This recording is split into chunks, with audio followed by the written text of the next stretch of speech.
Good evening. Dozens have protested outside Chinchilla Hospital today as locals step up their fight to keep the town's maternity services open.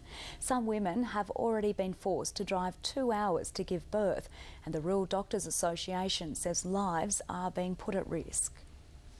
Fed-up mothers and mums-to-be were out in force this morning, taking their fight to the state government on the eve of an election. They're afraid maternity services in Chinchilla will follow the trend of nearby towns. Chinchilla's birthing service is definitely on a knife edge. There's only 2 doctors providing services there. They both need to be around to provide those services in the town. First-time mum Ebony Greer had no choice but to travel 2 hours to Toowoomba to have her baby boy. To get in the car and travel down there, it's a hell of a ride, really. Terry Hendrickson is just days away from making the same journey. That is one of my fears, is that my baby will have the Warrego Highway written on its birth certificate.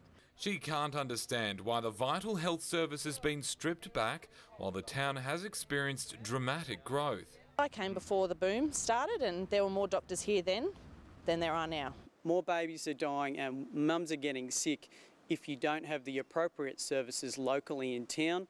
The Rural Doctors Association says the way the crisis can be solved here in Chinchilla is for Queensland Health to attract 2 more qualified doctors to the region.